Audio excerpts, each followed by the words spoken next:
அல்லாஹுக்குள்ள 99 நாமங்களில் மனிதர்களுக்கும் அந்த பெயர்களை வைத்து அழைக்கலாமா? உதாரணமாக ரஸாக், அப்துர் ரஸாக்னு சொல்லாமல் ரஸாக்னு சொல்லலாமா அப்படின்னு கேட்குறாங்க. அல்லாஹு தாலாவுக்கு 99 நாமங்கள் மட்டுமல்ல, அதற்கு மேலதிகமாகவும் அல்லாஹு தாலாவுடைய நாமங்கள் உண்டு என்று ஹதீஸில் பார்க்கிறோம். 99 நாமங்களை யார் மனநமிடுகிறார்களோ, புரிந்து கொள்கிறார்களோ, அறிந்து கொள்கிறார்களோ அவர்கள் சொர்க்கம் நுழைவார்கள் என்ற செய்தியை தான் நம்ம என்ன செய்கிறோம் பார்க்கிறோம். எனவே 99 நாமங்கள் என்று வரையறுத்து சொல்வது பிழை.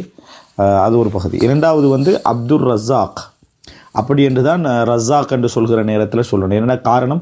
அல்லாஹ்வுடைய பெயர்களை பொறுத்த வரைக்கும் சில பெயர்கள் இருக்கிறது மனிதர்களுக்கும் பொருந்துகின்ற பெயர்கள். அல்லாஹு தாலா அதனது முறைமையிலும் அதனது அமைப்பிலும் வடிவத்திலும் அல்லாஹு தாலா வித்தியாசப்படுவான்.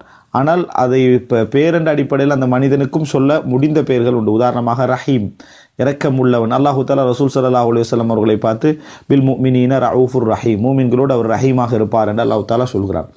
அல்லாஹு தாலா தனக்கும் ரஹீம் என்று சொல்கிறான். ரசூலுல்லாஹி ஸல்லல்லாஹு அலைஹி வஸல்லம் அவர்களுக்கு ரஹீம் என்று சொல்கிறதுனால இந்த இடத்துல அல்லாஹ் தனக்கு ரசூல் ஸல்லல்லாஹு அலைஹி வஸல்லம் ஒப்பாகிறாங்கன்ற அர்த்தம் இல்லை. இரக்கம் என்ற தன்மை மனிதன்கிட்ட இருக்குது, அல்லாஹ்ட்ட பூர்ண வடிவில் இருக்குது. எனவே அல்லாஹு தாலா அந்த ரஹீம் என்ற பெயருக்கு மிகவும் 100% பொருத்தமானவர். மனிதர்களை பொறுத்த வரைக்கும் அதில் ஒரு பகுதி அல்லாஹு தாலா என்னது ரஹ்மத்தை படைச்சிக்கிறான் மனிதர்களில். எனவே அந்த படைக்கப்பட்ட ரஹ்மத் என்கின்ற அடிப்படையில் மனிதர்களுக்குள்ள அந்த பகுதியில் மனிதர்கள் என்ன ரஹீம், இரக்கமுள்ளவன். இறைவனுக்கே உரிய அந்த சிஃபத்தை பொறுத்த வரைக்கும் அல்லாஹு தாலா அதில் முழுமையானவன். எனவே இந்த மாதிரி பேர்களை சொன்னார், ரഊஃப், ரஹீம். அதுபோல் சில பேர்கள் இருக்கு மலிக், அதுபோல் என்னது ஜப்பார். இது போன்ற பெயர்களை பொறுத்த வரைக்கும் மனிதர்களுக்கு சொல்லப்படுவதில் தவறு இல்லை. எதிலே அது அல்லாஹ்வுக்கு மட்டும் உள்ள சிவத்தாக, மனிதர்கள் அந்த இடத்துக்குள்ளே வரமாட்டாங்க என்கின்ற அமைப்பில் அதாவது அதனுடைய முறைமையிலும் அசல் தன்மையிலும் வரமாட்டாங்க என்ற நேரத்தில் சொல்லக்கூடாது. உதாரணமாக ரஸாக் என்றது அல்லாஹு தாலாவுக்கு உரிய ஒரு பெயர். அதாவது உணவளிப்பவன், ரிஸ்க் தரக்கூடியவன் என்பது இறைவனுக்குரிய விஷயம். எனவே இந்த இடத்துல மனிதர்களில் யாருமே அந்த பகுதிக்கு என்னது அதாவது வரமாட்டார்கள். எனவே அவர்கள் அதாவது மனிதர்களுக்கு ரிஸ்கை இணைப்பதை பொறுத்த வரைக்கும் அது தவறு.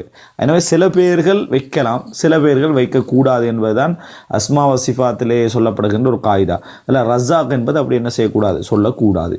இது சம்பந்தமாக விரிவாக நீங்கள் பார்ப்பதாக இருந்தால் அஸ்மா வ சிஃபாத் சம்பந்தமாக அகீதத் தஹாவியாவுடைய விளக்கத்திலும் மின்ஹாஜுல் முஸ்லிமுடைய விளக்கத்தொடரிலும் நாங்கள் அது பற்றி விரிவாக விளங்கப்படுத்தி இருக்கிறோம். அதிலே நீங்கள் அதை பார்த்து கொள்ளலாம்.